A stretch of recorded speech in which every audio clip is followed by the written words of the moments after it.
Hello again, ladies and gentlemen. I'm Joe Hindy, the Android Authority app guy, and welcome to Google Play Weekly, episode 5. We have a lot to talk about this week. Xbox Music gets released, Foursquare lets you look at menus, and Roku says up yours to the Chromecast. Without further ado, let's get started.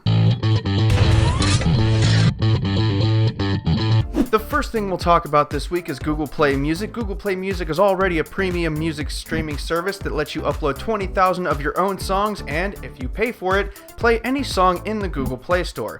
With this latest update, you can now listen to radio stations based on music genre. It's a fairly easy feature to access. Once you pay for Google Music, you simply go into the app, go under Radio, and then select the Genre tab. You have roughly 24 genres to choose from, including rock, pop, and classical. It even includes my favorite genre, which is ska music. Inside each genre are a set of subgenres, which only increases your options. Foursquare received a sizable update this week, and it actually adds to the functionality. The social media network is already based on location, but now you have another way to interact with that location. You can now view over 43 million menus from 500,000 restaurants. It's been seamlessly integrated into Foursquare's seemingly ever-changing interface. When you view a location that has a menu, the menu option will appear. Using it, you can browse items and see if any of them sound good to you. This is not only good for places you're at, but a good way to see if there's anything good on the menu where you're going.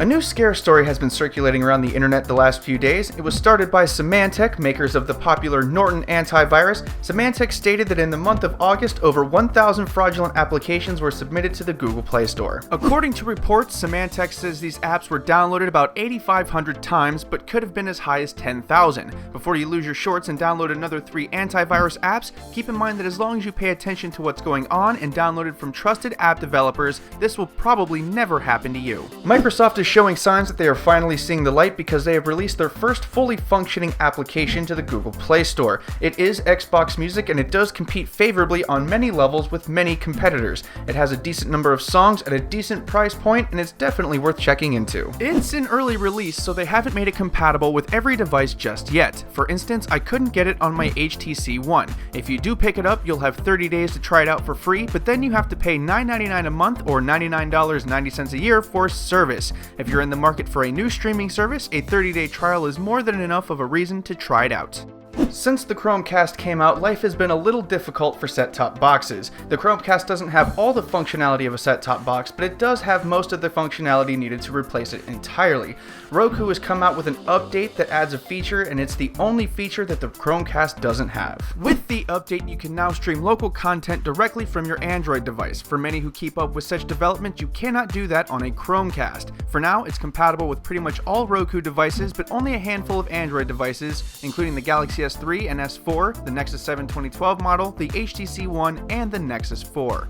So who wants to see some trending apps this week? As usual, if you want to check any of these apps out, the links are in the video description. First up is a fun little time waster called Stickman Downhill. In this game, you use tilt, braking, and acceleration to propel your way over obstacles and through levels. It's simple, easy, and quick to play, and has Google Game support for leaderboards and achievements. Also, it's free. Really, there's no reason not to try this one out. If you're looking for something that has some functionality, our only app this week with that is Toucher Pro. It comes from the same people who brought you Go Launcher. What this app does is use a floating point that you can tap. You then have access to some favorite apps, weather, toggles, and a variety of other settings. It's a great way to reduce home screen clutter without losing functionality. Our second time waster game on the list this week is Impossible Lines. This simple and challenging game makes you move a green dot to the finish without running into any of the lines on the screen. The difficulty increases as the levels get more difficult because when you start moving, the obstacles disappear and you must use your memory to find your way through. Simple Rockets is definitely our favorite trending game this week. The premise of the game is pretty simple. You build rockets and then fly them around to obtain certain challenges. Or you can make them fly, turn them around, and make them blow up. It allows people to be creative, which is nice, and it's genuinely fun to play.